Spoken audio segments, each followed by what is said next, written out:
Good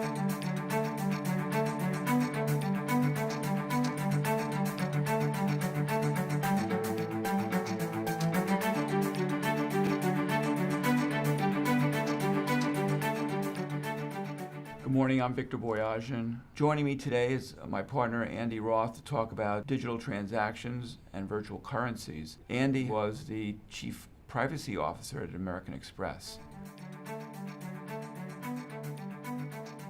So for you, what are the biggest regulatory challenges facing the Bitcoin and virtual currency area? I think the virtual currencies like Bitcoin, they are math-based, and they solve the double spend problem of somebody being able to commit fraud using that payment mechanism by using cryptography and very strong math. And I think one of the challenges is translating that for regulators, legislators, state AGs.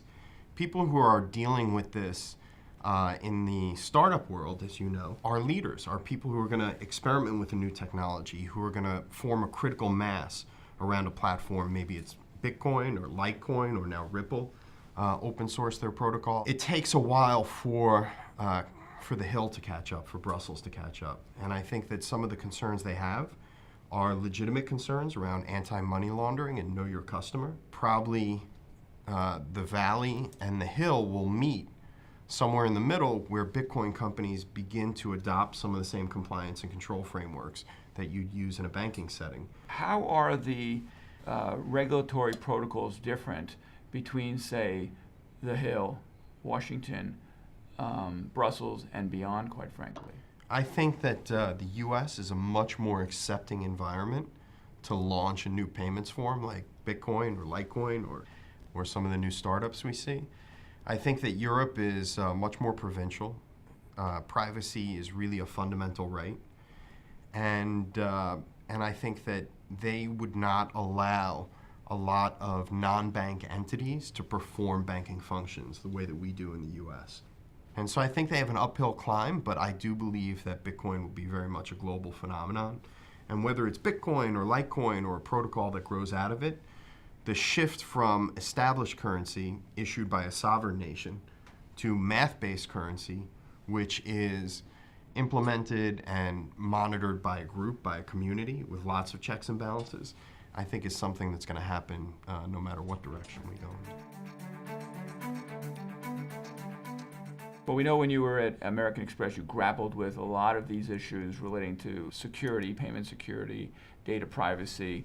So as you've thought about this in the context of the discussion we're having right now, how in fact do you balance those issues to assure that, again, we on the one hand are wringing out the inefficiencies in the marketplace that you allude to, while at the same time dealing with the privacy issues that are so important, no matter what side of the pond you're on? I would translate it to a core startup or VC question, which is, are you a product or a feature, right? I think that's the threshold question to solve with privacy. Is privacy itself the product, or is it a feature of existing products? And I obviously believe privacy is a civil liberty, it's very important, but it's a feature. Apple has come out with fingerprint recognition, and the obvious application is in payments, where biometrics will become another important data point to authenticate transactions. And I think what's interesting about Bitcoin is that they found a way for the community to authenticate the transactions.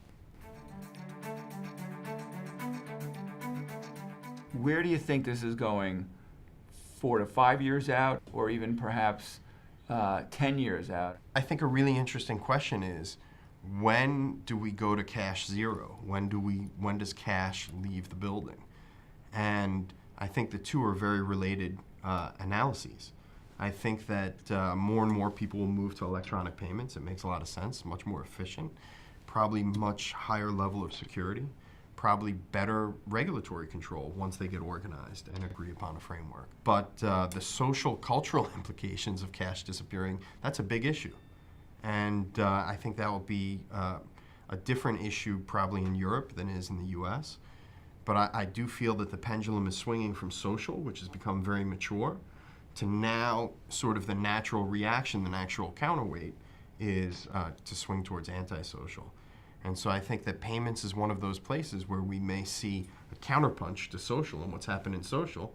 Now the next obvious opportunity is, how do you shield yourself in a very connected world? It's exciting to be part of that as we move forward, and we're going to explore those issues. And I'm looking forward to seeing everybody, yourself included, at our conference next week in Silicon Valley to tease out these issues a bit more.